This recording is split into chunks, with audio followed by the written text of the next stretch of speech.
Start करते हैं आज का लेक्चर। और आज हम लोग बात करने वाले हैं काउंटर करंट मैकेनिज्म, है ना। काउंटर करंट मैकेनिज्म जो एनसीईआरटी के अंदर दिया हुआ है under the heading called mechanism of concentration of filter rate. अगर हम बात करते हैं काउंटर करंट की, तो काउंटर का मतलब होता है ऑपोजिट। द वर्ड काउंटर मतलब ऑपोजिट, एंड करंट बोलते हैं बेटा फ्लो ऑफ फ्लूइड को। ये है डिसेंडिंग लिम्ब, तो यहाँ पे ब्लड नीचे की तरफ फ्लो कर रहा है। ये है ascending limb of vasa recta, तो इसके अंदर ब्लड ऊपर फ्लो कर रहा है। यानी कि अगर वासा रेक्टा में भी आप देखो the flow of fluid is counter, यानी कि यहाँ पे फ्लूइड क्या है, ब्लड। फिल्ट्रेट से जो भी चीजें बाहर निकाली जाएंगी वो बॉडी में रिटेन हो जाएंगी, रीएब्जॉर्ब हो जाएंगी, और जो भी चीजें बेटा वापस फिल्ट्रेट में डाल दी जाएंगी मतलब वो सिक्रीट हो गई हैं, वो बॉडी के बाहर यूरिन के रास्ते निकल जाएंगी। हेलो हेलो हेलो हेलो, कैसे हो आप लोग बच्चा? I hope you all are doing very fine, and welcome once again to this NEET Challenger on this wonderful PW platform, and welcome to this painkiller series. मैं हूं doctor Rajeev Chandan, and today we are going to discuss another painful topic, है ना, और वो है counter current mechanism, है ना। तो बहुत सारे बच्चों को काउंटर करंट मैकेनिज्म में दिक्कत होती है, और इसीलिए आज अगेन इस प्लेटफॉर्म पे हम लोग इस पेनफुल टॉपिक को एडवांटेज टॉपिक में कन्वर्ट करने वाले हैं, डिटेल में पढ़ने वाले हैं कि ये होता क्या है। वैसे है ये बहुत ही सिंपल सी चीज, बट कॉम्प्लेक्स तरीके से लिखी हुई है एनसीईआरटी में, इसलिए बच्चों को दिक्कत होती है। But trust me, after this lecture you will find it very very easy. बहुत ही कंसेप्चुअल, बहुत ही लॉजिकल और बहुत ही ईजी सा टॉपिक है, कुछ भी मुश्किल नहीं है इसके अंदर। Okay great, before this we start the lecture, है ना बेटा। देखो ये जो पूरा कंटेंट है पेन किलर का, ये सिर्फ यूट्यूब पे ही अवेलेबल नहीं है, पीडब्ल्यू ऐप पे भी अवेलेबल है, तो वहाँ पे भी जा करके आप इसको एक्सेस कर सकते हैं। So I request all of you to go there as well and you can access it. Great, चलो विद दिस स्टार्ट करते हैं आज का लेक्चर। और आज हम लोग बात करने वाले हैं काउंटर करंट मैकेनिज्म, है ना। काउंटर करंट मैकेनिज्म जो एनसीईआरटी के अंदर दिया हुआ है under the heading called mechanism of concentration of filter rate. तो एनसीईआरटी अगर आप देखोगे बेटा chapter excretory products and there elimination, तो वहां पे एक सब टॉपिक है जिसका नाम है mechanism of concentration of filtrate, और वो कुछ नहीं है बेटा बल्कि काउंटर करंट मैकेनिज्म ही है। देखो बेटा, तो आज के लेक्चर में हम लोग क्या करने वाले हैं, we are going to discuss counter current mechanism और फिर क्वेश्चन प्रैक्टिस करने वाले हैं, तो स्टे ट्यून्ड। आ जाइए।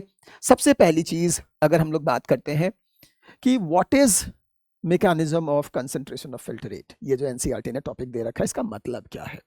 तो बेटा बेसिकली इस हेडिंग के अंदर हम लोग काउंटर करंट तो पढ़ने ही वाले हैं, पर इसके अंदर वो बताना ये चाहते हैं आपको कि कैसे जो फिल्टरेट है, जो 180 लीटर फिल्टरेट पर डे हमारा ग्लोमेरुलर फिल्टरेशन से बन रहा था, वो कैसे कम किया जाता है, कैसे उसको कंसंट्रेट किया जाता है। ओके, और इस चीज को हमने कहीं ना कहीं पिछले लेक्चर में भी पढ़ा था जब हम पढ़ रहे थे mechanism of urine formation, right.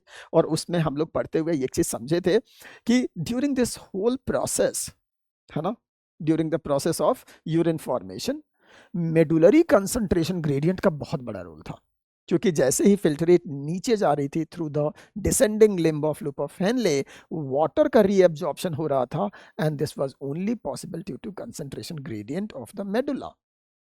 ठीक है, नॉट ओनली दिस, हमने ये भी देखा था कि ascending limb of loop of Henle से सॉल्ट का रीएब्जॉर्प्शन हो रहा था, and that was also somewhere dependent on the medullary concentration gradient. Not only this, हमने ये भी तो बात की थी कि कलेक्टिंग डक्ट से जब यूरिन पास करता है तो वहां से भी लार्ज अमाउंट ऑफ वाटर का रीअब्जॉर्प्शन होता है, so that urine gets concentrated by 4 times, है ना, and that was also possible due to medullary concentration gradient. ये सारी चीजें हम लोगों ने पिछले क्लास में बात की थी, है ना। और ये मेडुलरी कंसंट्रेशन ग्रेडियंट मैंने बताया था आपको कि ये बेटा मेंटेन हो पाता है due to counter current mechanism, है ना। और वही काउंटर करंट मैकेनिज्म यहाँ पे हम लोग आज डिस्कस करने वाले हैं। जो थोड़ी बहुत चीजें हमने मैकेनिज्म ऑफ यूरिन फॉर्मेशन में पढ़ी थी वो आज फिर हम लोग यहाँ पे रिवाइज करेंगे, है ना। स्पेशली लूप ऑफ हेनले वासा रेक्टा वाली जो बात है वो हम लोग यहाँ पे आज फिर से एक बार रिवाइज भी करने वाले हैं, ठीक है। क्योंकि ये दोनों इतना मिला हुआ टॉपिक है कि एक दूसरे के बिना बात किए ये जो टॉपिक है कंप्लीट नहीं होता, ठीक है। तो ये सारी चीजें आज हम लोग करने वाले हैं। Now let me tell you कि जब भी हम बात करते हैं mechanism of filtrate concentration, इसमें दो चीज़ों का बहुत बड़ा रोल है। एक है लूप ऑफ हेनले और दूसरा है वासा रेक्टा। राइट। सेकेंड एक और चीज हम लोग बात करते हैं कि ये इतना इंपॉर्टेंट क्यों है ना। हम क्यों बात करते हैं कंसंट्रेशन ऑफ यूरिन की या कंसंट्रेशन ऑफ फिल्ट्रेट की। बेटा ये इसलिए ज़रूरी है क्योंकि जो भी ऑर्गेनिजम्स ज़मीन पे रहते हैं जिनके पास फ्रेश वाटर की कमी है, देखो जो पानी में रह रहे हैं, जो एक्वेटिक है, उनके लिए कोई प्रॉब्लम नहीं है, लेकिन जो ऑर्गेनिज्म टेरेस्ट्रियल्स हैं उनके लिए water conservation is very very necessary. Okay, तो सबसे पहले कुछ चीज़ें मैं लिख देता हूँ। सबसे पहले बेटा समझना, अगर मैं बात करता हूँ तो याद रख लीजिएगा बेटा, water conservation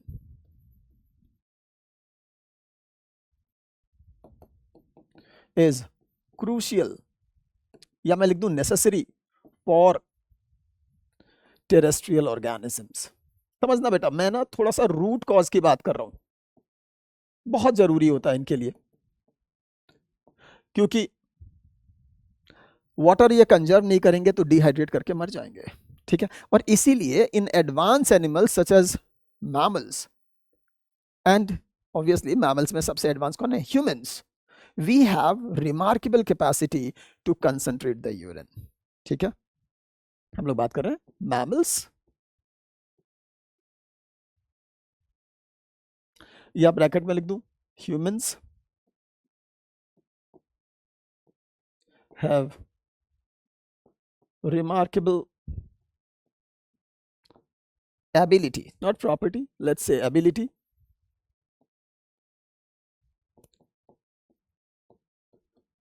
to concentrate urine। बात समझ में आ रही है। और इसमें रोल किसका है भाई, रोल किसका है, एनसीईआरटी ये बात लिखती है बेटा, लूप ऑफ हेनले, जिसको हम लोग लिखते हैं LOH, या फिर इसी को हम लिख देते हैं हेनलीज लूप, जिसको हम लोग लिखते हैं HL, and vasa रेक्टा play crucial role in urine concentration। बात समझ में आ रही है, बहुत ही क्रूशियल रोल ये प्ले करते हैं, इसके बिना दिस इज नॉट पॉसिबल। कैसे होता है, क्या होता है, देखते हैं, है ना, एक एक करके समझने की कोशिश करेंगे सारी चीजें। अब देखो हम लोग पहले ही पढ़ चुके हैं स्ट्रक्चर ऑफ नेफ्रॉन, और हमें पता है कि what is loop of Henle and what is Vasa recta, है ना। एक बार ड्रॉ कर देता हूं फिर हम लोग बात करते हैं। सो सी, ये है हमारा पीसीटी, और पीसीटी से आता हुआ this is our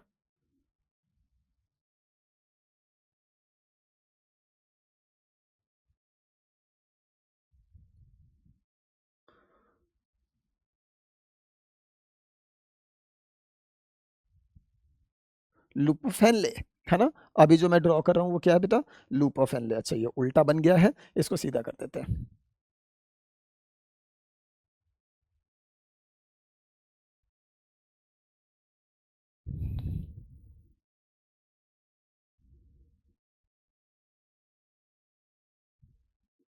right, this is DCT, this is PCT। तो अभी जो मैं ड्रॉ कर रहा हूं this is just a portion of nephron, मैं पूरा रीनल ट्यूब्यूल या पूरा नेफ्रॉन अभी ड्रॉ नहीं कर रहा हूं, है ना, आप लोग को पहले से पता है ये चीज है। So this is loop of Henley.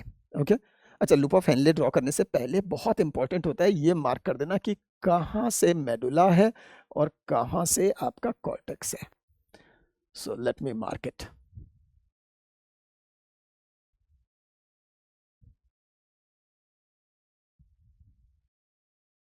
Yes बेटा समझ लो, obviously this part is cortex, और ये क्या पार्ट है बेटा, दिस इज मेडुला। नीचे क्या है, मेडुला, ऊपर क्या है, कॉर्टेक्स, कॉर्टेक्स में PCT DCT, मेडुला में we have the loop of Henle. So this is loop of Henle. Okay, ये क्या है, this is descending limb of loop of Henle, और ये क्या है, this is ascending limb of loop of Henle. हमने ये भी तो पढ़ा था।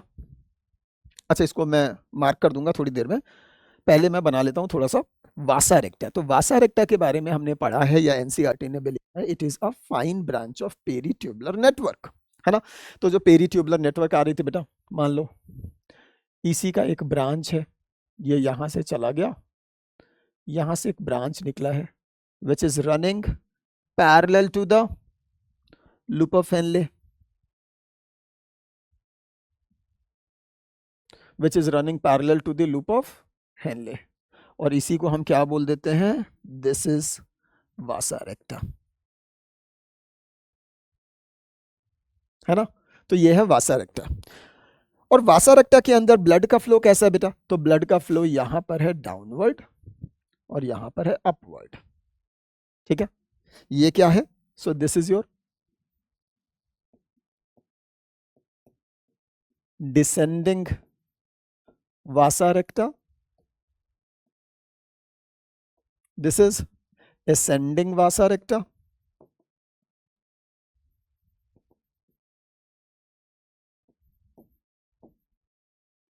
है ना, पता है हमें ये सारी चीजें।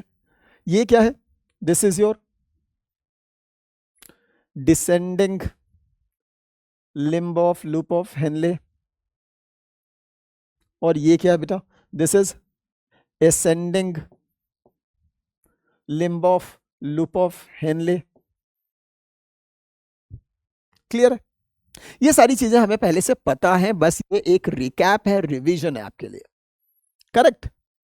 अब देखो बेटा, हमने बोला कि in the process of concentration of filtrate loop of Henle and vasa रेक्टा दोनों का बहुत ही क्रूशियल रोल है, बहुत ही क्रूशियल रोल है। क्यों, क्योंकि इन दोनों के अंदर जो फ्लूइड का फ्लो है वो ऑपोजिट है, and it helps in maintaining the medullary concentration gradient. Now what is medullary concentration gradient, देखो ये सारी चीजें पढ़ने से पहले कुछ छोटी छोटी चीजें हैं जो हमें समझना बहुत जरूरी है, समझ लो। देखो बेटा, ये है हमारा नीचे का पार्ट मेडुला, राइट, मेडुला, और मेडुला में ये जो खाली जगह दिख रही है, देखो जहां पे लूप ऑफ हेनले है या जहां पे वासा रेक्टा है, उसके बाहर की जो भी जगह है इसको हम बोलते हैं मेडुलरी इंटरस्टिशियम। इसको हम क्या बोलते हैं, this space is called medullary interstitium. This entire, ये जो पूरा बोर्ड है ब्लैक ब्लैक जो भी दिख रहा है, that is medullary interstitium. Is it okay?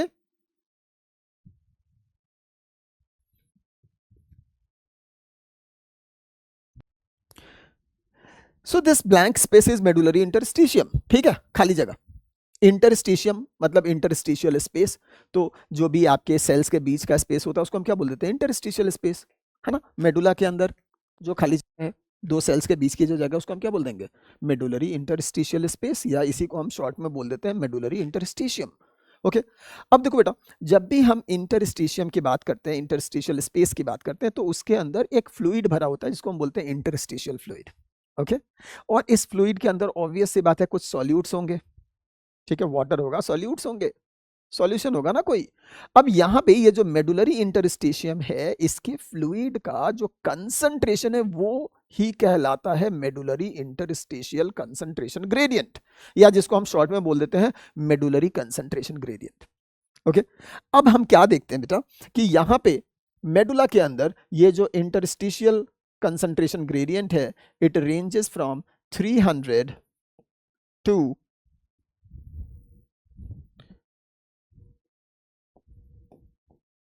1200 milli osmole per litre. Okay, तो मेडुला के अंदर ये कंसंट्रेशन ग्रेडियंट बना हुआ है बेटा। देखो कॉर्टेक्स है, कॉर्टेक्स में हर तरफ कितना होता है, 300। हम लोगों ने पिछले क्लास में भी पढ़ा था जब हम मैकेनिज्म ऑफ यूरिन कंसंट्रेशन पढ़ रहे थे, राइट। लेकिन जैसे ही हम मेडुला में आते हैं, कॉर्टेक्स से हम मेडुला में आ गए, तो मेडुला में जो सबसे अपर पार्ट ऑफ मेडुला है वहां पे तो 300 है, लेकिन जैसे जैसे हम नीचे जा रहे हैं ये कंसंट्रेशन इंक्रीज होता जा रहा है, and in the deepest part of the medulla it becomes 1200 milli osmole per litre. बात समझ में आ रही है? अब अगर ये कंसंट्रेशन बढ़ रहा है तो किस चीज का कंसंट्रेशन बढ़ रहा है भाई? कंसंट्रेशन बढ़ रहा है बेटा सर्टेन सॉल्यूट्स का, और वो सॉल्यूट कौन है, सोडियम क्लोराइड एंड यूरिया। क्या बेटा? यूरिया। ओके, याद रख लीजिएगा। सो ये जो आपका कंसंट्रेशन ग्रेडियंट दिख रहा है, यहां से लेकर के यहां तक ये जो इंक्रीज हो रहा है, ये इंक्रीज किसके कंसंट्रेशन में हो रहा है बेटा? This increase is in NaCl and urea. बात समझ में आ रही है? यानी कि ये जो कंसंट्रेशन ग्रेडियंट है ये मेनली किसका बना हुआ है? NaCl एंड यूरिया का। ठीक है, जैसे जैसे आप डीपर पार्ट में जाओगे it becomes more and more salty and has more and more urea, ज्यादा NaCl ज्यादा urea. Clear?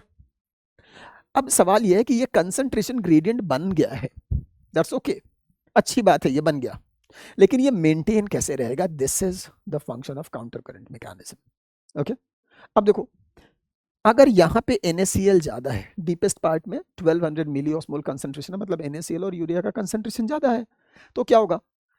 Higher to lower अपने आप और डिफ्यूजन से NaCl लॉस करना चाहेगा। डिफ्यूजन एक ऐसा प्रोसेस है जो हमेशा होता है, होगा यहाँ पे भी। ठीक है, लेकिन काउंटर करंट मैकेनिज्म वो प्रोसेस है जो कि इस डिफ्यूजन को काउंटर करता है, जो उस डिफ्यूजन के इफेक्ट को मिनिमाइज करता है, and it will make sure कि हमेशा in the deepest part of the medulla there is high concentration of NaCl and urea. यानी कि ये कंसंट्रेशन ग्रेडियंट जो 300 to 1200 मिलीऑस्मोल पर लीटर का है ये हमेशा मेंटेन रहे। बात समझ में आ रहा है? यही इसका काम है बेटा, दैट्स वेरी सिंपल। ठीक है, अब कैसे होता है, क्या होता है, क्यों बोल रहे हैं इसको काउंटर करंट मैकेनिज्म, समझते हैं एक एक करके। ओके यस, तो चलो, तो काउंटर करंट क्यों बोलते हैं देख लेते हैं जरा सा। देखिए बेटा, अगर हम बात करते हैं काउंटर करंट की, तो काउंटर का मतलब होता है ऑपोजिट, द वर्ड काउंटर मतलब ऑपोजिट, एंड करंट बोलते हैं बेटा फ्लो ऑफ फ्लूइड को, है ना। तो अगर मान लीजिए कि किसी भी फ्लूइड का फ्लो है, चाहे वो air as a fluid, air भी फ्लूइड होता है, तो एयर के फ्लो को हम क्या बोल देते हैं? Air current. वाटर के फ्लो को क्या बोल देते हैं? Water current.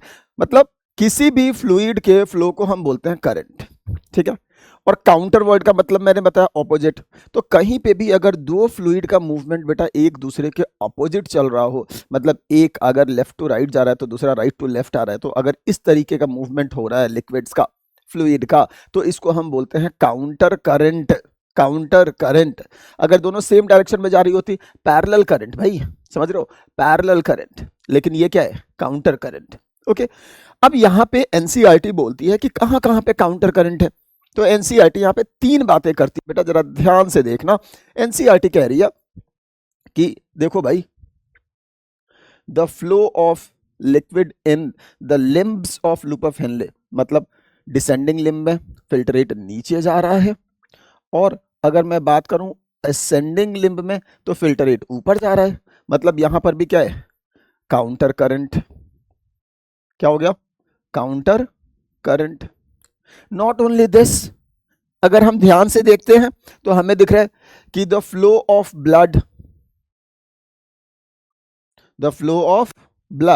in the limbs of vasa recta, in the limbs of vasa recta is also counter current। देखो ये है डिसेंडिंग लिम्ब, तो यहां पे ब्लड नीचे की तरफ फ्लो कर रहा है। ये है ascending limb of vasa recta, तो इसके अंदर ब्लड ऊपर फ्लो कर रहा है। यानी कि अगर वासा रेक्टा में भी आप देखो, ऑल्सो इन वासा रेक्टा, एनसीईआरटी लिखती है ना, the flow of fluid is counter. यानी कि यहां पे फ्लूइड क्या है? ब्लड।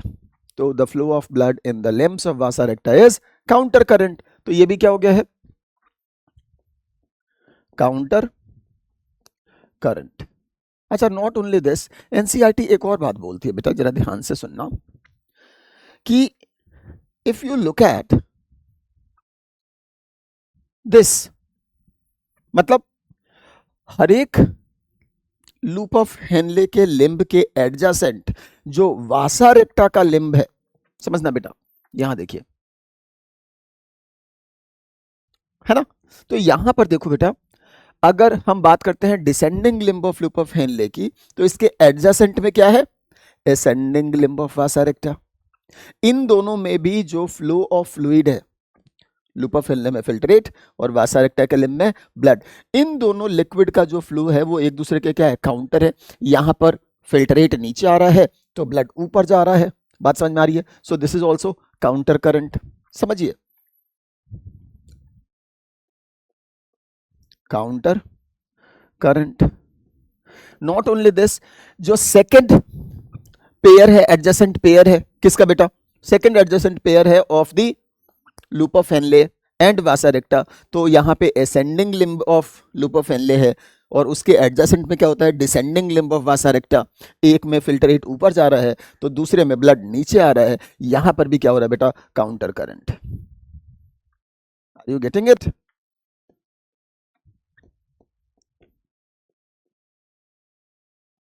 याद हो गया? यस। तो ये सब काउंटर करंट है। एनसीईआरटी इन सबको लिखती है, ध्यान रखना बेटा, है ना, कि काउंटर करंट किस किस रेस्पेक्ट में बेटा, in respect of flow of fluids in the limbs of loop of Henle और also the flow of blood in the limbs of vasa recta और between the adjacent limbs of vasa recta and loop of Henle. हर जगह पे क्या बेटा, counter current.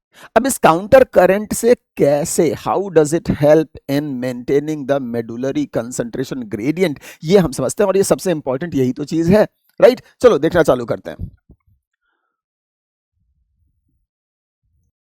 तो देखो बेटा, मैंने वापस से यहाँ पे लूप ऑफ हेनले वासा रेक्टा को ड्रॉ कर दिया है, ओके। और अब हम लोग देखते हैं कि कैसे ये काम करता है ना, कैसे ये काउंटर करंट काम करता है। तो देखिए बेटा, हम लोगों ने पिछले क्लासेस में जब हम पढ़ रहे थे मैकेनिज्म ऑफ यूरिन फॉर्मेशन, वहां पे हमने बात की थी कि जो descending limb of loop of Henle है is permeable, is highly permeable for water but almost impermeable for electrolytes। यही पढ़ी थी बात हमने, राइट? यस, याद कीजिए बेटा, हम लोगों ने ये चीज पढ़ी थी। सो this is descending limb of loop of Henle और हमने बोला था this is highly permeable for water but almost impermeable for electrolytes। मतलब ये आयंस को अपने से पास नहीं होने देगा लेकिन वाटर को इजीली पास होने देगा, राइट। हम लोगों ने देखा था इसी वजह से बेटा, जैसे जैसे the filtrate was flowing down through the descending limb of loop of Henle, यहां से वाटर का रीएब्जॉर्प्शन हो रहा था, यही पढ़ा था हमने, है ना। तो यहां से क्या हो रहा था बेटा, वाटर का रीएब्जॉर्प्शन।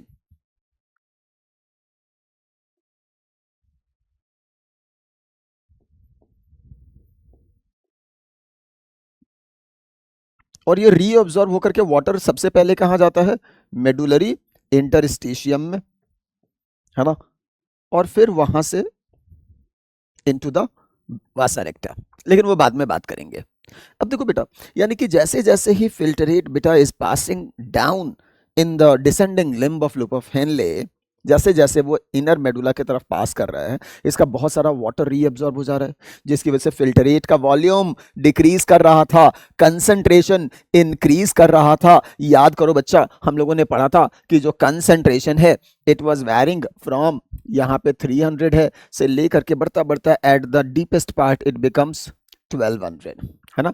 यहीं पे कहीं पे लिख देता हूँ 600 के आसपास, यहाँ पे लिख देता हूँ कहीं पे 900 और अल्टीमेटली इट बिकम्स 1200। यही था बेटा, इन द डीपेस्ट पार्ट, याद आ गया होगा आपको।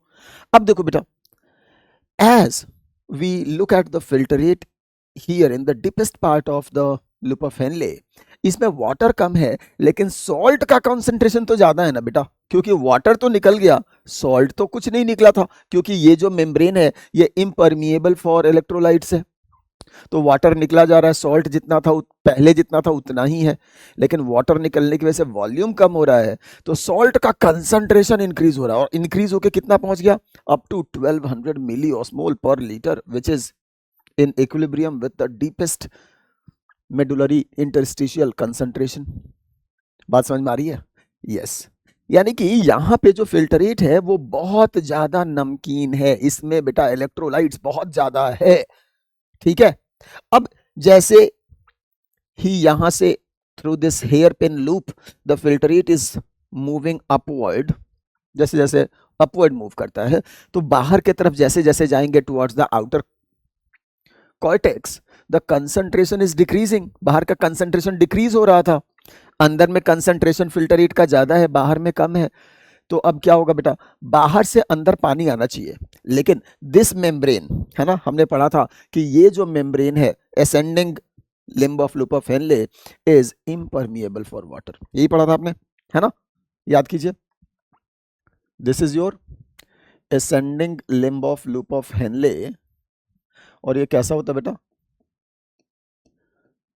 इम्परमिएबल फॉर वाटर, लेकिन हमने बोला था परमिएबल फॉर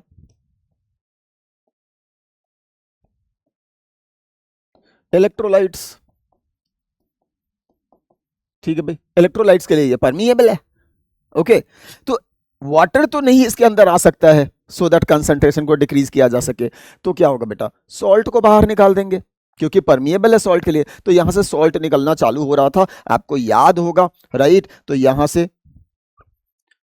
सॉल्ट निकलना चालू होता है, एंड मोस्टली सॉल्ट का बेटा एक्स जो यहां से बेटा रीएब्जॉर्प्शन होता है, ये हो रहा था थ्रू एक्टिव प्रोसेस, और ये होता है through the thick segment of the ascending limb, है ना, through the thick segment of the ascending limb यहां से हो रहा है। ठीक है, यानी कि देखो जो असेंडिंग लिम्ब है यहां से सोडियम क्लोराइड यानी कि सॉल्ट इलेक्ट्रोलाइट्स का रीएब्जॉर्प्शन हो रहा है और जैसे जैसे सॉल्ट निकलेगा मतलब सॉल्ट का कंसंट्रेशन फिल्टर रेट में घटेगा, यानी कि इसका सॉल्यूट कंसंट्रेशन घटेगा, ऑस्मोलैरिटी डिक्रीज होने लगेगी, और डिक्रीज होते होते कहां तक पहुंच जा रही थी बेटा, रिमेंबर ये बेटा डिक्रीज होते होते मे बी यहां पर हो गया 500, 400, 300, 200, यस, अल्टीमेटली ये कहां तक पहुंच जाता है बेटा, अप टू 200, हाइपोटोनिक, याद आ गया, यस, यही सारी चीजें हो रही थी। अब देखो ये चीज आपने मैकेनिज्म ऑफ यूरिन फॉर्मेशन में पढ़ रखी है, अब ये कहां से कैसे काउंटर करंट चलेगा वो देखो, ये जो भी सॉल्ट यहां से रीएब्सॉर्ब हुआ है, this reabsorbed salt will then be taken up या move into the blood of vasa recta, of vasa recta। तो ये जो मेरा descending limb of vasa recta है जिसमें ब्लड नीचे जा रहा है, इट विल ट्रांसपोर्ट या it will take this salt और इसको लेकर के कहां आएगा, नीचे की तरफ, बात समझ में आ रही है। अब यहां पे आ गया है NaCl का कंसंट्रेशन हाई, अब ये जो NaCl है बेटा from the base of the ascending limb of vasa रेक्टा यहां से बाहर निकाल दिया जाएगा।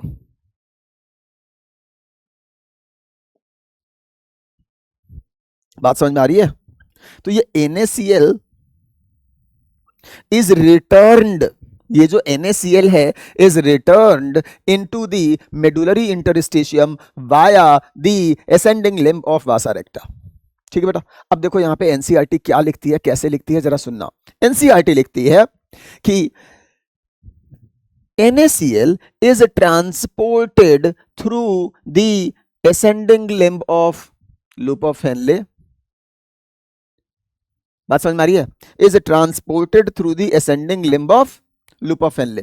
तो ये जो सॉल्ट है इसका ट्रांसपोर्ट हो रहा है टुवर्ड्स द अपर कॉर्टेक्स, इसका ट्रांसपोर्ट हो रहा है, सॉल्ट यहां पे ज्यादा था, ये सॉल्ट यहां से ट्रांसपोर्ट होकर के ऊपर की तरफ जा रहा है, और ये ट्रांसपोर्ट कौन कर रहा है, ascending limb of loop of Henley, ये एनसीईआरटी ने लिखा है।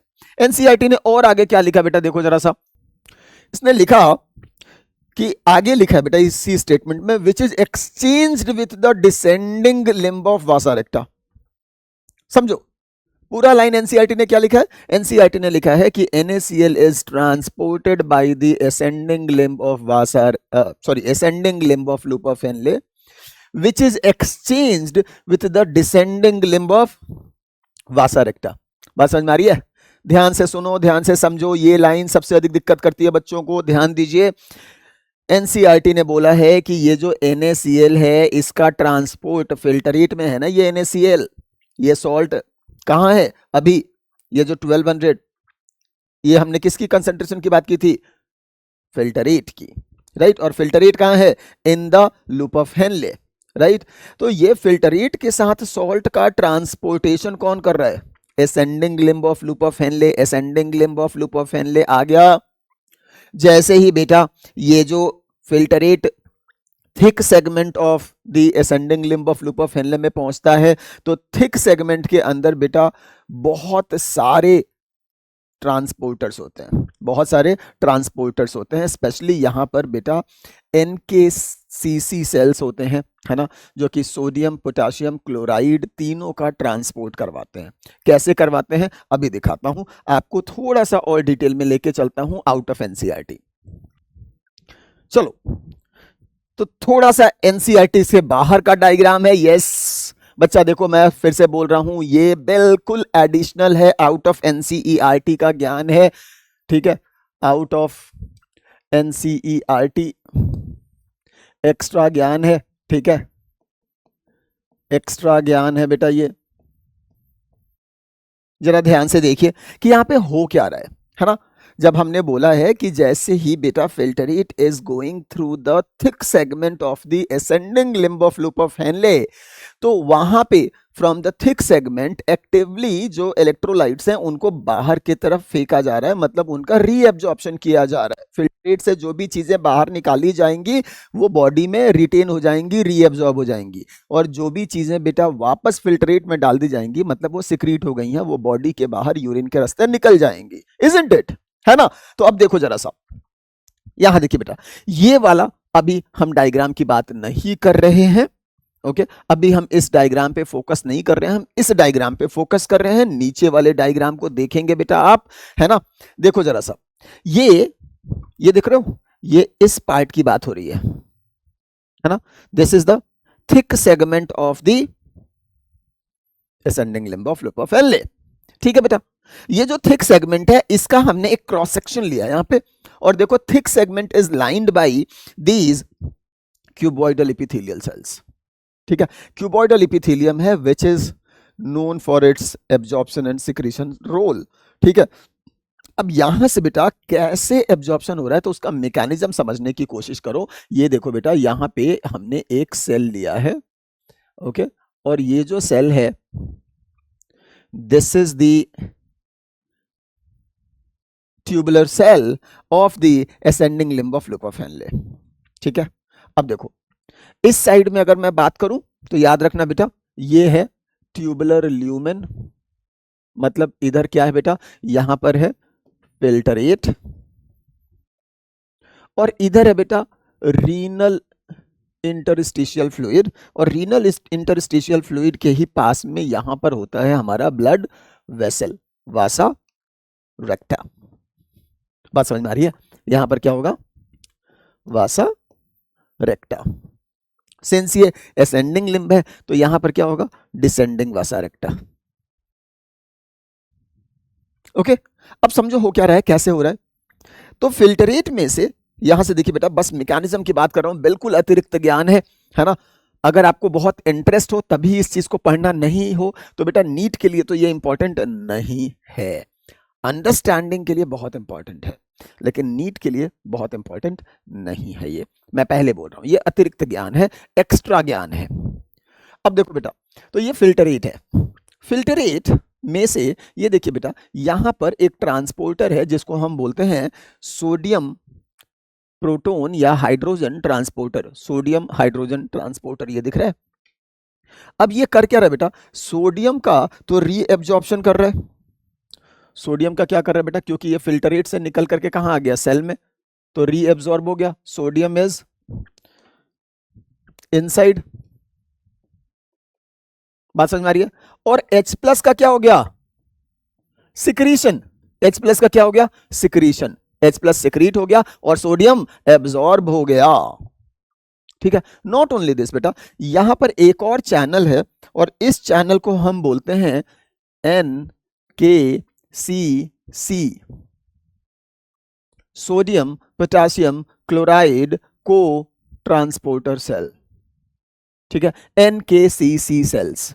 अब ये NKC sorry not cell, sorry बेटा, NKCC sodium potassium chloride cotransporter, ठीक है, ये को ट्रांसपोर्टर है। ये करता क्या है बेटा, देखो को ट्रांसपोर्ट कर रहा है, मतलब एक साथ ट्रांसपोर्ट कर रहा है, किसका किसका, यहां देखिए बेटा सोडियम और साथ में एक पोटाशियम। तो एक सोडियम एक पोटाशियम कितना हो गया बेटा, 2 प्लस चार्ज हो गए।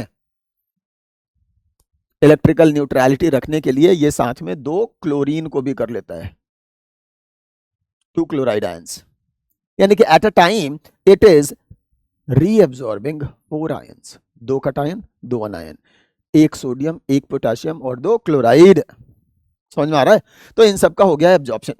अब यहां से देखो होगा क्या, तो सेल के अंदर बेटा सोडियम का कंसंट्रेशन बढ़ता जा रहा है, पोटाशियम भी बढ़ रहा है और क्लोराइड भी बढ़ रहा है।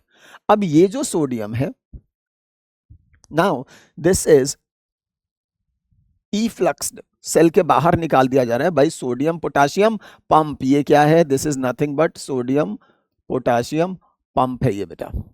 तो सोडियम पोटाशियम पंप सोडियम को बाहर और पोटाशियम को अंदर यहां ले रहा है, ठीक है। और क्लोराइड जो है बेटा, क्लोराइड चैनल्स होते हैं यहां पे, उनसे सीधा बाहर निकल जा रहा है, ठीक है।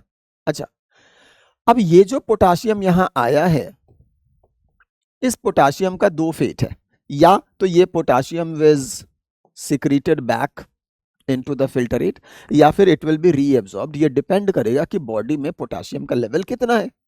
अल्टीमेटली इस पूरे प्रोसेस से हो क्या रहा है बेटा, जरा ध्यान से देखो कि ये जो क्लोराइड है और आपका जो सोडियम है, इसका क्या हो रहा है, रीअब्जॉर्प्शन। यानी कि यूरिन में से या फिल्टरेट में से सोडियम क्लोराइड NaCl का रीअब्जॉर्प्शन हो जा रहा है इफेक्टिवली। कुछ अमाउंट ऑफ पोटाशियम का भी हो रहा है एंड H+ का सिक्रीशन हो रहा है, isn't it? So this is the mechanism. This is the mechanism. देखो बेटा, आपको फटाफट मैं यहीं पे दिखा देता हूं। तो यहाँ पे हो क्या रहा है बेटा, Na और Cl का रीअब्जॉर्प्शन हो गया, यहां से Na और Cl का रीअब्जॉर्प्शन हो गया, एंड टू सम एक्सटेंट बेटा यहाँ पे H+ का सिक्रीशन भी हो गया, जो कि NCERT कभी बात ही नहीं करती है बेटा, है ना। थोड़ा बहुत H+ का सिक्रीशन यहां होता है। मेनली क्या हो रहा है, सोडियम और क्लोराइड का रीअब्जॉर्प्शन। समझ गया? पोटाशियम के बारे में क्यों नहीं बोल रहे हैं, क्योंकि बेटा लगभग जितना पोटाशियम हम रीअब्सॉर्ब करते हैं उतना ही वापस हम फिल्टरेट में डाल भी देते हैं, यानी कि पोटाशियम में नो नेट चेंज हम लोग बात यहां पे करते हैं। Got it? चलो, तो यहां पर NCERT पे वापस आते हैं। NCERT ने बोला है कि NaCl is transported by the ascending limb of loop of Henle, है ना, ट्रांसपोर्ट होके ऊपर आया, एंड देन आफ्टर ट्रांसपोर्टेशन अब जो NaCl फिल्टरेट में था वो निकल करके बाहर गया इन द मेडुलरी इंटरस्टिशियम, और वहां से लोड हो गया इनटू द डिसेंडिंग वासा रेक्टा, जिसको NCERT ने लिख दिया, and which is exchanged with the descending वासा रेक्टा। बात समझ में आ रही है? तो NCERT की लाइन क्या बोल रही है कि NaCl is transported by the ascending limb of loop of Henle which is exchanged with the descending vasa recta। ठीक है, अब यानी कि NaCl जो है बेटा वो एक्सचेंज होकर के कहां चला गया, वासा रेक्टा में। वासा रेक्टा में ब्लड का फ्लो डाउनवर्ड है, तो ये NaCl को कैरी करके कहां लाएगा, from outer to inner medulla, outer to inner medulla. Inner medulla में लाने के बाद यहाँ पे वासा रेक्टा जो होता है वो यू शेप्ड होता है, वो टर्न लेगा and it will become the ascending vasa recta. From the base of ascending vasa recta this NaCl is returned to medullary interstitium. तो ये NaCl कहाँ आ गया बेटा, is returned to medullary interstitium. अब बहुत सारे बच्चों को डाउट होता है, बोलते हैं सर रिटर्न क्यों लिखा गया है। देखो बेटा, ये जो NaCl descending limb of vasa रेक्टा में लिया गया था, ये कहां से लिया गया था, from the outer, from the, याद रखिएगा बेटा ये क्या है, दिस इज आउटर मेडुला, ये क्या है, आउटर मेडुला, और ये क्या है बेटा, दिस इज इनर मेडुला। ठीक है बेटा, अब देखो आउटर मेडुला में NaCl लिया था और आउटर मेडुला से NaCl वासा रेक्टा ने लेकर के कहां लौटा दिया, इनर मेडुला में। अब आप बोलोगे आउटर मेडुला से लाया तो इसको रिटर्न क्यों बोल रहे हैं, रिटर्न इसलिए बोल रहे हैं क्योंकि आउटर मेडुला में ये NaCl कहीं ना कहीं बेटा इनर मेडुला से भी डिफ्यूज होके गया था। बात समझ में आ रहा है? तो यहां से डिफ्यूजन के थ्रू भी जा रहा है NaCl, एंड प्लस यहां से ascending limb of Vasa loop of Henle से भी निकल रहा है। तो दोनों प्रोसेस की वजह से आउटर मेडुला के अंदर बेटा NaCl बढ़ गया और उस NaCl को वापस पकड़ करके डिसेंडिंग लिम्ब ने रिटर्न कर दिया into the inner medulla through the ascending limb of vasa रेक्टा। बात समझ में आ रहा है? पकड़ के लाने का काम किसने किया? डिसेंडिंग वासा रेक्टा। लेकिन रिटर्न करने का काम किसने किया? Ascending vasa रेक्टा। बात समझ में आ रहा है? इससे हो क्या रहा है, इफेक्टिवली हम हर समय सोडियम को, क्लोराइड को पकड़ पकड़ करके बाहर से ला करके अंदर रख रहे हैं। काउंटर करंट मैकेनिज्म क्या कर रहा है, आउटर मेडुला से NaCl को ला करके इनर मेडुला में डालते रह रहा है, सो दैट इनर मेडुला में हमेशा concentration of NaCl remains high. यानी कि ये जो 1200 का कंसंट्रेशन ग्रेडियंट है 300 to 1200 वो हमेशा मेंटेन रहे। बात समझ में आ रही है? समझो बेटा, यहां पे दो ताकतें काम कर रही हैं, ध्यान से समझना। एक है शैतानी ताकत, दैट इज डिफ्यूजन। डिफ्यूजन क्या कर रहा है, यहां पे NaCl ज्यादा है तो यहां से डिफ्यूज होकर के बाहर चले जाओ, ठीक है। प्लस कुछ NaCl यहां से बेटा असेंडिंग लिम्ब से भी बाहर निकलने की कोशिश कर रहा होगा थ्रू ब्लड। बात समझ में आ रही है? या फिर थ्रू फिल्टरेट बाहर जाने की कोशिश कर रहा होगा। तो सिंस यहाँ पे NaCl का कंसंट्रेशन ज्यादा है तो यहां से NaCl बाहर निकलने की कोशिश कर रहा है, ये शैतानी ताकत है, ओके। और ये जो काउंटर करंट मैकेनिज्म है जिसमें डिसेंडिंग लिम्ब बाहर से NaCl को पकड़ पकड़ के अंदर ला करके रख रहा है, ये अच्छी ताकतें हैं, ठीक है। तो अच्छी ताकत बुरी ताकत दोनों काम कर रही हैं। अच्छी ताकत जो है वो ज्यादा है देन द बुरी ताकत, शैतानी ताकत से। इसीलिए हमेशा अंदर में NaCl का कंसंट्रेशन ग्रेडियंट बना रहेगा। बात समझो बेटा, जो काउंटर करंट का फ्लो है अगर ज्यादा मतलब एक सर्टेन लिमिट में मेंटेन रहे तो it will ensure that effectively sodium chloride is transported from outer medulla back into inner medulla so that this concentration gradient is always maintained. अगर किसी भी वजह से बेटा, अगर किसी भी वजह से the flow of blood in the Vasa recta is very very high, बहुत ज्यादा इंक्रीज कर दें, तो ऐसा हो सकता है कि NaCl ठीक से रिटर्न ना हो पाए। ब्लड में NaCl आए लेकिन because of high blood flow ये वापस निकल जाए ब्लड के थ्रू ही, ये एक्सचेंज ना हो पाए, ये इनर मेडुला में रिटर्न ना हो पाए NaCl, और इस केस में मेरा मेडुलरी कंसंट्रेशन ग्रेडियंट मेंटेन नहीं रह पाएगा। याद रखना बेटा इस चीज को, ठीक है। सो इफ, सवाल सुनो बेटा, हाइपोथेटिकल क्वेश्चन सुनो, if the blood flow rate in vasa recta is increased, the medullary concentration gradient will dissipate। क्यों dissipate होगा बेटा? क्योंकि अब एनफ समय नहीं मिलेगा to return the NaCl into the medullary interstitium. समझ में आ रही है? यस। चलो, तो ये सारी चीजें भी होती हैं, आपसे कभी पूछा जा सकता है, ध्यान रख लेना। अगेन अतिरिक्त ज्ञान है, एक्स्ट्रा ज्ञान है, ओके।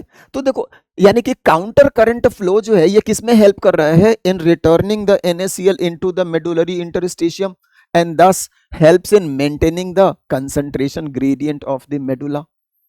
चमका? यही तो था बेटा काउंटर करंट, और कुछ ज्यादा है ही नहीं इसके अंदर, ठीक है। अब जरा एक और चीज देखो, दूसरा फैक्टर, अभी तक हमने सिर्फ सोडियम की बात की है, सोडियम क्लोराइड की। अब दूसरा फैक्टर देखो बेटा, यहां पे मेडुलर रीजन में कुछ अमाउंट ऑफ यूरिया भी होता है। हमने बोला था ना कि ये कंसंट्रेशन ग्रेडियंट किससे बना हुआ है बेटा? Urea and NaCl। तो मेजरली NaCl का बना है। NaCl पकड़ पकड़ करके आउटर मेडुला से इनर मेडुला में डालने का काम कौन कर रहा है? Counter current, and thus it helps in maintaining the medullary concentration gradient। लेकिन अब यूरिया का क्या रोल है? देखो बेटा, यहां पे इन द बॉटम पार्ट जैसे जैसे आप नीचे जाओगे यूरिया का भी कंसंट्रेशन बढ़ रहा है। और आपको मैंने पिछले क्लास में पढ़ाया था मैकेनिज्म ऑफ यूरिन फॉर्मेशन में कि जितने भी नाइट्रोजनस वेस्ट होते हैं इनका ट्रांसपोर्ट पैसिव होता है, कोई एनर्जी नहीं चाहिए इनको, ठीक है। तो ये जो बेटा यूरिया है ये पैसिवली, इसका क्या हो सकता है बेटा? सिक्रीशन, क्योंकि यहां पर यूरिया का कंसंट्रेशन हाई है, फिल्टर रेट में कम है, ठीक है। मतलब लूप ऑफ हेनले में यूरिया कम है, बाहर ज्यादा है, तो यहां से यूरिया सम अमाउंट में निकल करके कहां चला जाएगा? Into the filter rate. कि कुछ अमाउंट ऑफ यूरिया जो मेडुला रीजन का यूरिया है इज सिक्रीटेड, सिक्रीशन हो गया है, सिक्रीशन, इतना यूरिया यहां से सिक्रीट हो गया बेटा, फिल्टरेट में चला गया, उतना यूरिया का कंसंट्रेशन कम हो गया ना मेडुला में। अब उस कंसंट्रेशन को कंपनसेट करने के लिए we have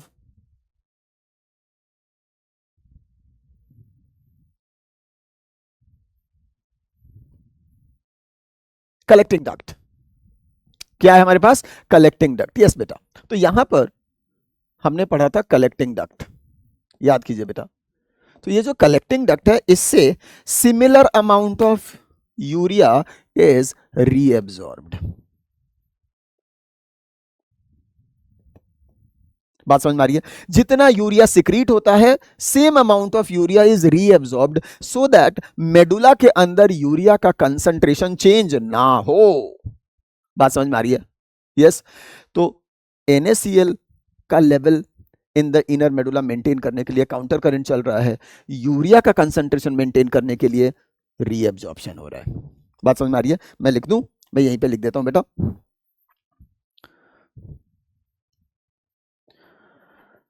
some amount of urea is secreted into ascending limb of loop of Henle, and equal amount of urea is reabsorbed through collecting duct. Got it? सीधी सी बात है, fair enough, fair and square, right बेटा, कि क्या हो रहा है, कैसे हो रहा है। अब देखो बेटा, तो हमने अभी सॉल्ट की तो बात कर ली है, एक और इंपॉर्टेंट चीज काउंटर करंट में बच गई है, that is the role of water.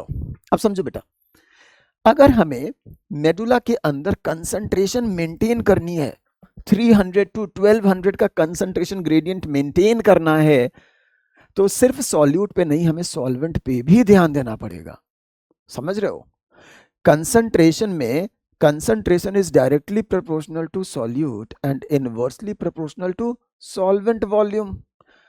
बात समझ में आ रही है? अगर एक ग्लास है, उसमें आधा ग्लास हमने पानी भर दिया है, उसमें 1 चम्मच नमक डाला है, ठीक है, concentration is some x।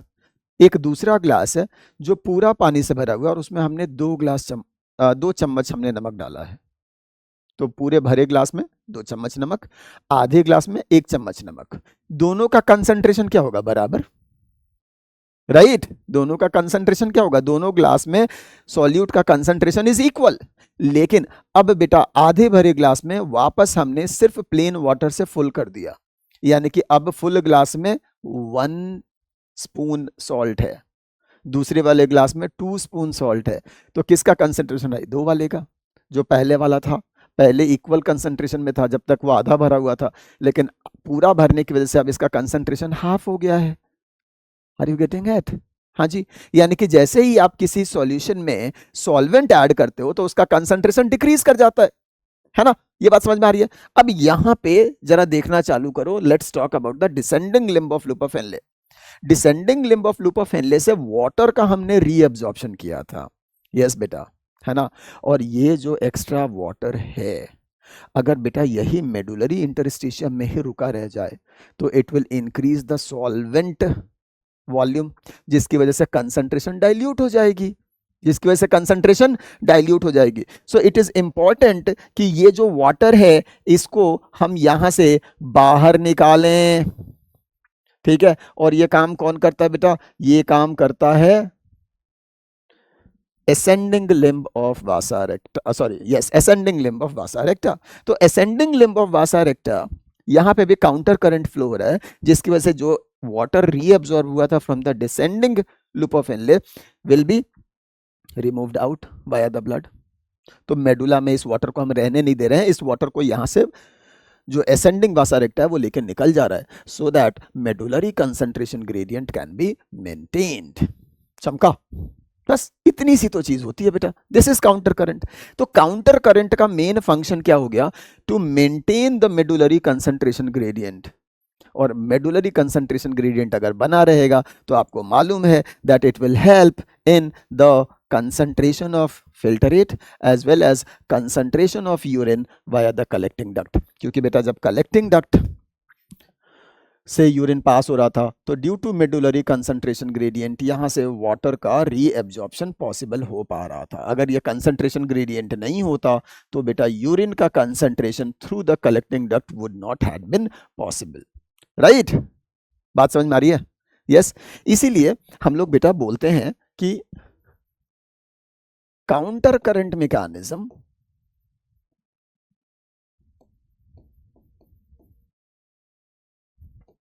is directly responsible for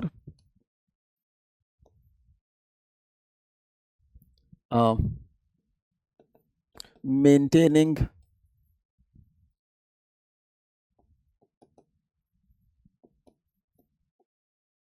the medullary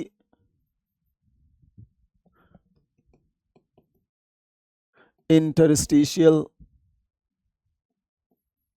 concentration gradient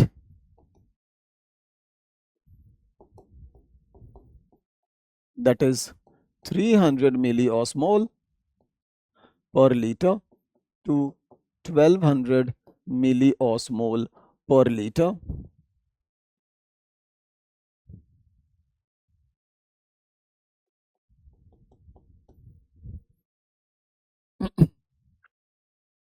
directly. Sorry, directly तो पहले से ही लिख रखा है ना? तो हम लोग क्या बोल रहे हैं बेटा? हम लोग बोल रहे हैं कि counter current mechanism is directly responsible for maintaining the medullary interstitial concentration gradient that is from 300 to 1200 milliosmole per litre. Okay,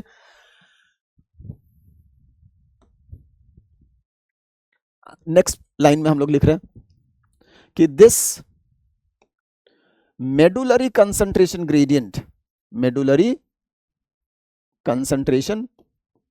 gradient is responsible for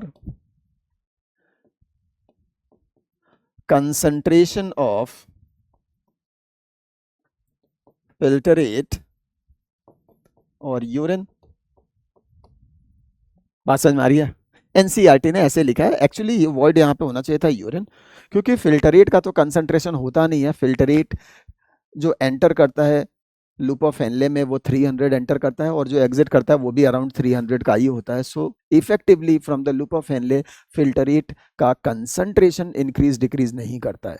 descending limb में इंक्रीज करता है तो असेंडिंग लिम्ब में वापस डिक्रीज होकर के normal पे आ जाता है. ओके, तो कंसंट्रेशन ऑफ फिल्टरेट तो नहीं होता है लेकिन यस, कंसंट्रेशन ऑफ यूरिन जरूर होता है through the collecting duct from 300 to 1200. चमका?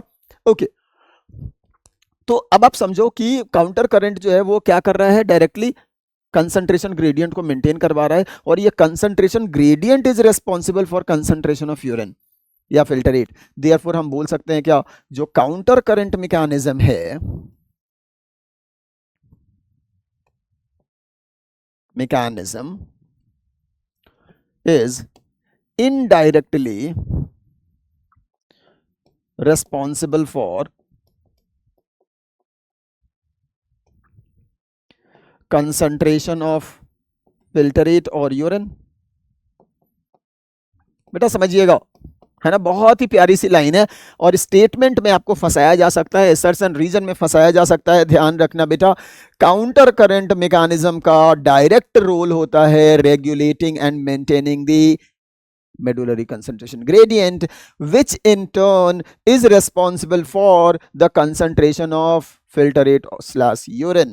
बात समझ में आ रही है? यानी कि counter current mechanism is indirectly responsible for concentrating the urine. Okay, not directly. Direct इसका फंक्शन क्या है? मेडुलरी कंसंट्रेशन ग्रेडियंट को मेंटेन करवाना. समझ गया? आप बोलोगे सर अगर ये काउंटर करंट नहीं होता, पैरेलल करंट होता तो क्या ऐसा पॉसिबल हो पाता? मैं बोलूंगा बिल्कुल नहीं हो पाता बेटा. क्यों नहीं हो पाता? वापस से बैक स्लाइड पे चलते हैं, देखते हैं, समझते हैं कि क्या हो रहा है. अगर बेटा सोचो पैरेलल करंट होता तो, बिल्कुल हाइपोथेटिकल भाई, जो आपने पढ़ा है समझ लिया, ठीक है. अब हम पैरेलल की बात कर रहे हैं. अगर मान लो पैरेलल होता तो यहां पर फिल्ट्रेट भी नीचे आता और यहाँ से ब्लड भी नीचे आना चाहिए था, और अगर ऐसा होता तो ये वाटर बेटा आउटर मेडुला से ला करके इनर मेडुला में और फ्लड कर दिया जाता, तो डाइल्यूट हो जाता। समझ में आ रहा है? नॉट ओनली दिस, इस साइड पे बात करते हैं, यहाँ पे NaCl निकलता और ब्लड भी ऊपर जा रहा होता, ये NaCl को और लेकर के बाहर चला जाता, तो सॉल्ट बाहर फेंक देते और सॉल्वेंट अंदर और भर देते, तो in no time the medullary concentration gradient would have vanished. बात समझ आ रही है? इसीलिए पैरेलल फ्लो इज बिल्कुल डेट्रीमेंटल, मतलब ये तो ऑपोजिट काम करता। मेडुलरी कंसंट्रेशन ग्रेडियंट को मेंटेन करने के लिए it is utmost necessary to have counter current mechanism। बात समझ में आ रही है? यस। चलिए, ये सारी चीजें हमें समझ में आ गई हैं, तो कुछ एक और छोटी सी बात कर लेते हैं बेटा, याद रख लेना। अगेन थोड़ा सा एक्स्ट्रा ज्ञान की बात कर रहा हूं मैं, एक्स्ट्रा ज्ञान याद रखिएगा बेटा, कि वो सारे मैमल्स, टेरेस्ट्रियल मैमल्स, या मैमल्स की बात करता हूं, जो मैमल्स होते हैं बेटा, उनमें पावर ऑफ या एबिलिटी टू कंसंट्रेट यूरिन होता है, लेकिन this power again varies from mammal to mammal and their habitat to habitat. बात समझ में आ रही है? याद रख लीजिएगा बेटा, the ability of mammals to concentrate their urine varies as per their habitat slash adaptation। बात समझ में आ रही है? ये क्यों बोल रहा हूं, जरा ध्यान से सुनना बेटा, क्योंकि यहां पे देखिए बेटा, एक मैमल है, एग्जाम्पल की बात करता हूं बेटा, एक एग्जाम्पल मैं ले रहा हूं बीवर का। बीवर इज अ मैमल, ठीक है, a mammal that mostly lives in water. समझो बेटा, beaver is a mammal that mostly lives in water, ठीक है, और बेटा इसके अंदर यूरिन कंसंट्रेट ये कर तो सकता है, लेकिन ओनली अप टू 500 मिलीऑस्मोल, उससे ज्यादा कर ही नहीं सकता। क्यों नहीं कर रहा है? क्योंकि बेटा ये पानी में ही रह रहा है, तो इसको कभी पानी की दिक्कत नहीं है, it can afford water loss. बात समझ में आ रहा है? तो याद रख लीजिएगा बेटा, ऐसा इसलिए भी है because it has relatively shorter loop of Henle and medulla, ठीक है, और इसीलिए can only concentrate its urine up to 500 milliosmol per liter। समझ रही है? राइट बेटा। अच्छा, दूसरी चीज देखो जरा सा, एक और मैमल की बात करता हूं, जैसे हम लोग बात करते हैं किसकी, ह्यूमंस, ठीक है, मैमल है, मिजो कंडीशन में रहते हैं, है ना, यहां पर बेटा has relatively long LOH and medulla, medulla भी हमारा थोड़ा बड़ा है, ठीक है, एंड कैन कंसंट्रेट, या मैं लिख दूं कैन, या can produce urine of concentration from 1200 milliosmol per liter to 1500 milliosmol per liter। समझ में आ रहा है? यस। अच्छा, let's talk about a third mammal बेटा। एक मैमल होता है जिसको हम बोलते हैं कैंगेरू रैट। क्या बोलते हैं? कैंगेरू रैट। ये बेटा small mammal that lives in deserts, that lives in desert and rarely drink water, क्योंकि इसको पानी मिलता ही नहीं है भाई, डेजर्ट में इसको पानी मिलता ही नहीं है। ऐसा नहीं है कि ये पीना नहीं चाहता भाई, इसको पानी मिल ही नहीं रहा है, लेकिन यहां पर भी ये जिंदा रह पाता है। क्यों जिंदा रह पाता है वो समझ लो। तो डेजर्ट में ये भी मैमल ही है, ये भी मैमल ही है बेटा, लेकिन याद रखना has very long loop of Henle and medulla. Medulla काफी एक्सटेंसिव है, याद रख लीजिएगा। It can produce urine of around 5500 milli osmole per litre. समझ रहे हो? हाँ जी, याद रख लीजिएगा, इसके अंदर जो मेडुलरी कंसंट्रेशन ग्रेडियंट है, concentration gradient varies from 300 to around 6000 milliosmol per liter. What I'm trying to say कि NCERT ने जब लिखा है कि mammals have ability to concentrate their urine, every mammal have this ability in different capacity, ठीक है, and this capacity depends on their adaptation to their habitat. बात समझ में आ रही है? यहाँ पे मैंने 3 एग्जाम्पल आपको दे दिए हैं जिससे आपको आइडिया लग जाए कि यस, हर मैमल के पास यूरिन कंसंट्रेट करने की एबिलिटी है, और ये एबिलिटी वैरी भी करती है depending on their adaptation to their habitat. बात समझ में आ रही है? यस। इससे एक और चीज आपको समझनी चाहिए बेटा कि जो ऑर्गेनिज्म ज्यादा वाटर कंजर्व करना चाहते हैं, जिनको पानी की कमी है, ज्यादा वाटर कंजर्वेशन करना है, उसके अंदर loop of Henley is longer, क्योंकि जितना लंबा लूप ऑफ हेनले होगा उतना बेटर काउंटर करंट मैकेनिज्म चलेगा, और उसकी वजह से उतना ज्यादा मेडुलरी कंसंट्रेशन ग्रेडियंट मेंटेन हो पाएगा, and that will help in more concentration of urine, यानी कि मोर वाटर कंजर्वेशन। बात समझ में आ रही है? तो इस चीज को मैं फाइनल एक पॉइंट लिख देता हूं बेटा, जो बिल्कुल ही एक्स्ट्रा ज्ञान है लेकिन बहुत ही इंपॉर्टेंट है, एनसीईआरटी से डिराइव होता हुआ ज्ञान है, तो इंपॉर्टेंट है even for your need. Remember, मैंने क्या बोला बेटा?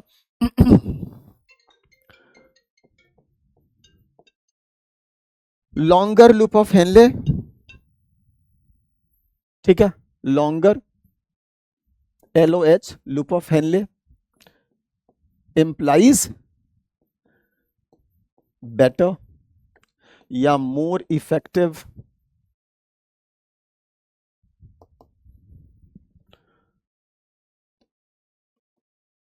Counter current.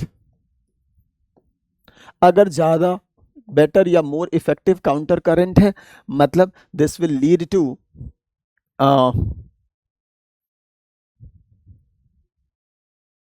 बेटा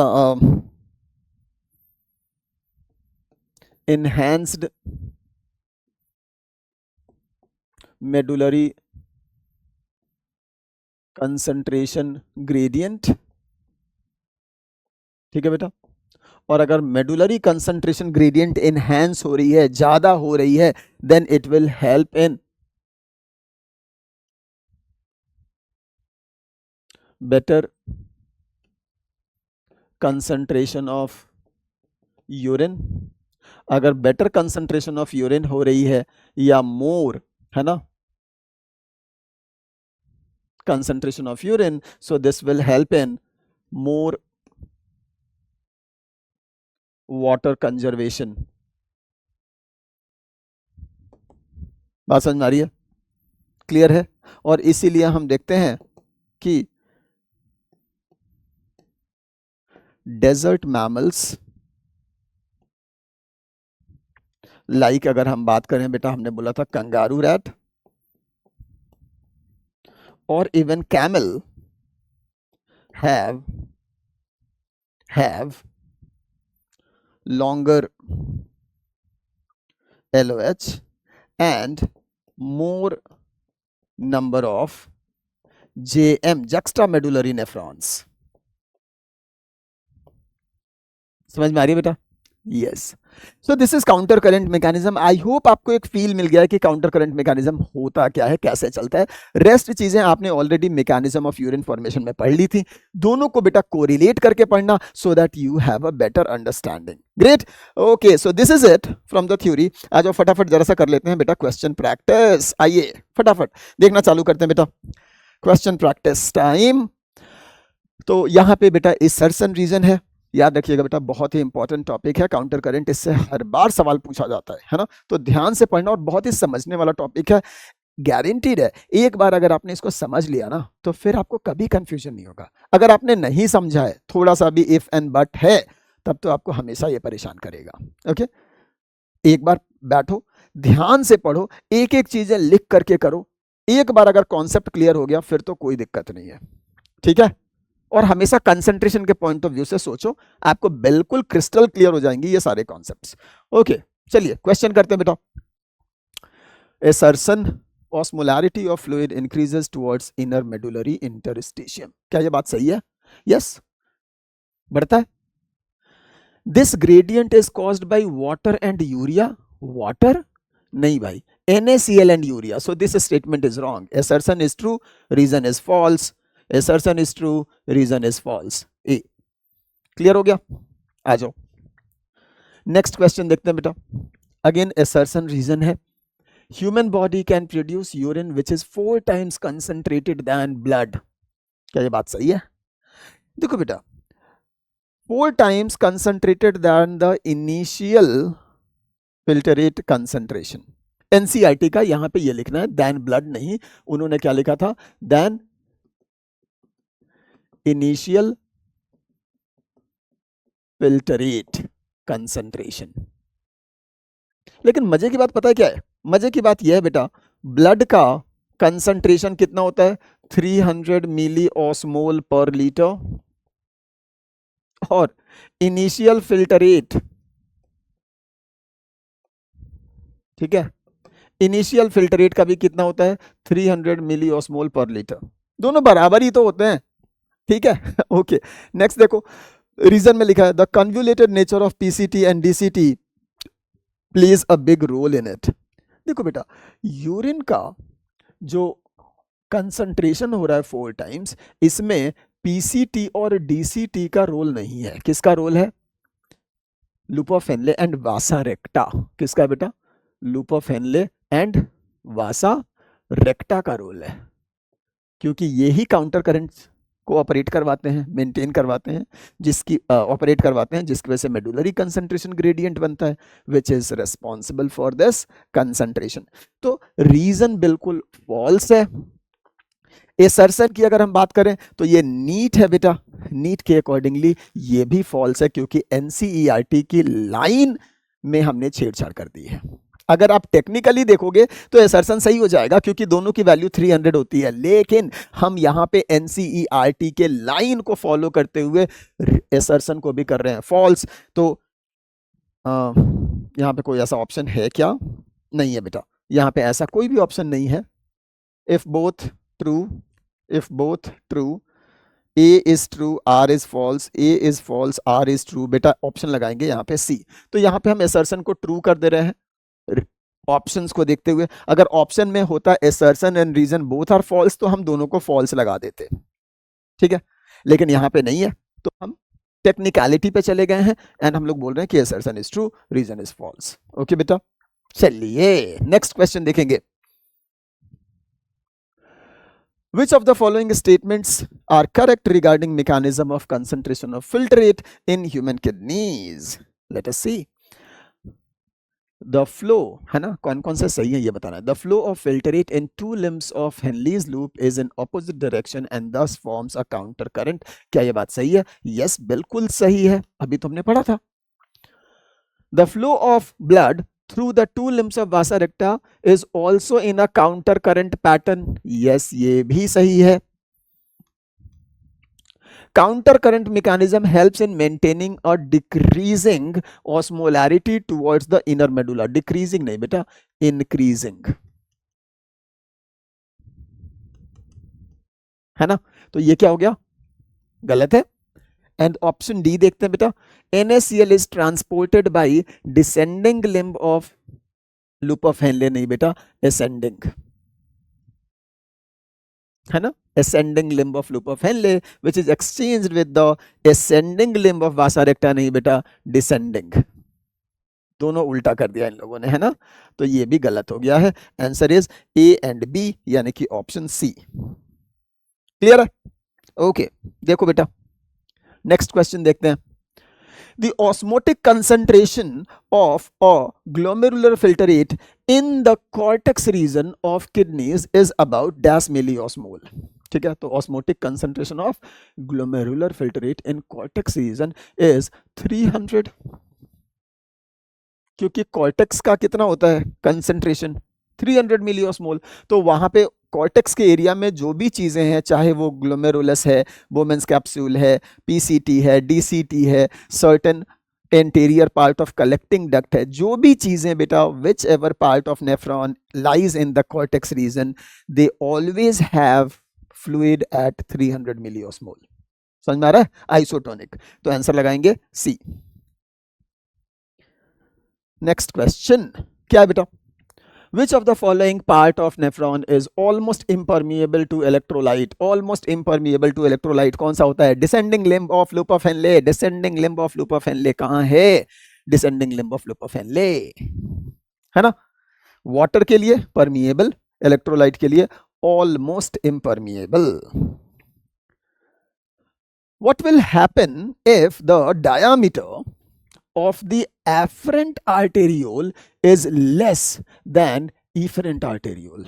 ओ भाई, afferent arteriole कम हो गया है efferent से, यानी कि incoming of the blood will be less, outgoing of the blood will be मोर, तो बेटा ग्लोमेरुलस में ब्लड जमा ही नहीं होगा, यानी कि जो ग्लोमेरुलर हाइड्रोस्टैटिक प्रेशर की हमने बात की थी, तो इसकी वजह से होगा क्या बेटा? GHP will be negative. Glomerular hydrostatic pressure तो बन ही नहीं रहा ना, नेगेटिव हो गया ना भाई, तो इसकी वजह से क्या होगा? कोई प्रेशर ही काम नहीं करेगा जिसकी वजह से अल्ट्रा फिल्ट्रेशन हो पाए। बात समझ में आ रही है? तो इस केस में क्या होगा बेटा? No ultrafiltration, option C. Got it?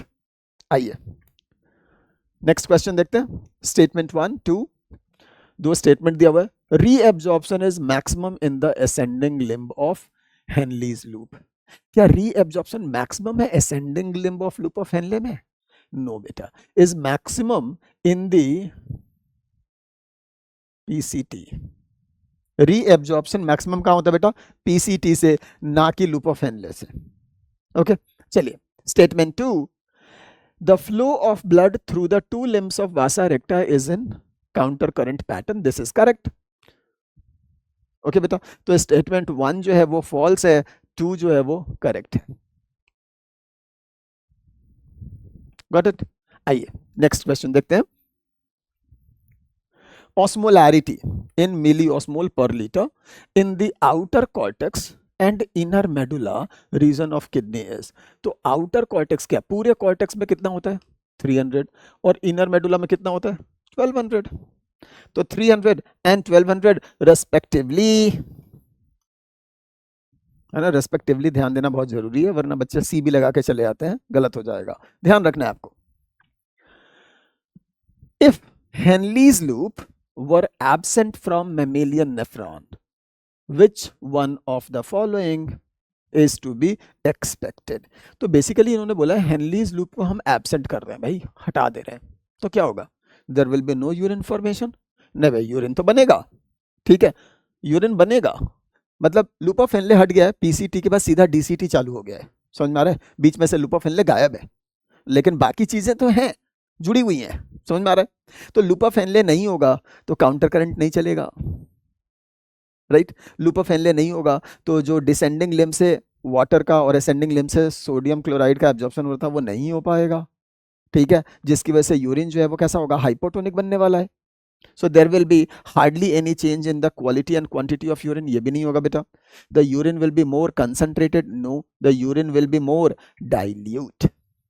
बात समझ में आ रहा है? यूरिन कैसा होगा? डाइल्यूट होगा। रीजन क्या है? काउंटर करंट मैकेनिज्म नहीं चल पा रहा है भाई, अगर काउंटर करंट नहीं चलेगा तो मेडुलरी कंसंट्रेशन ग्रेडियंट भी नहीं होगा, यानी कि जो यूरिन बनेगा that will be of around 300 milli osmole per litre. Loop of Henle होने की वजह से काउंटर करंट चलता है, मेडुलरी कंसंट्रेशन ग्रेडियंट बना होता है 1200 का, तो जो यूरिन भी बनता है वो कितना होता है 1200 मिली ऑस्मोल। समझ में आ रहा है? Yes, got it. चलो बेटा next question.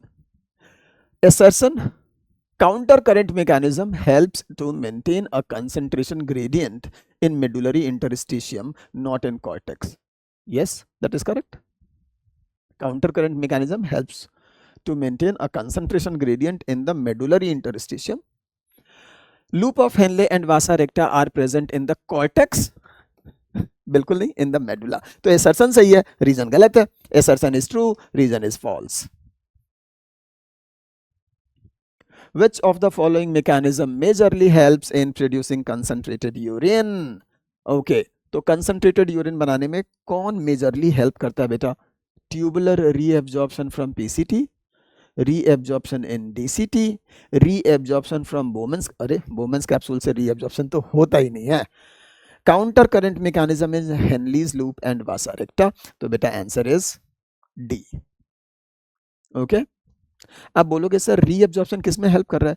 Reabsorption helps in maintaining the different solute homeostasis in our body. जैसे ग्लूकोज, अगर उसका रीएब्जॉर्प्शन नहीं होता तो हमारे बॉडी में ग्लूकोज की वैल्यू घटते जाती, समझ में आ रहा है, या बाकी सारे आयंस की या किसी भी चीज की. तो रीएब्जॉर्प्शन जो होता है वो बेटा कंसंट्रेशन के लिए नहीं होता है, rather it is to maintain certain nutrients and other useful things in our body. ठीक है बेटा, आइए. So this is it. Thank you very much and see you in the next class. Till then, tata bye bye. मन लगा के पढ़िए. I think exams are now closer. You have to pay attention, है ना? जल्दी करो, नहीं तो बाद में बहुत लेट हो जाती है. So almost like 4 months, kind of effectively 4 months ही आपके पास बचे हैं. सो पुट योर बेस्ट, है ना, और अभी से यूटिलाइज करना चालू कर दो. जो चीज़ें बची हैं उनको फटाफट कवर करते चलिए. Once again I would say these lectures are present on YouTube as well as on the PW app, so please go and you can access them. Thank you very much. Tata bye bye guys. Thank you very much.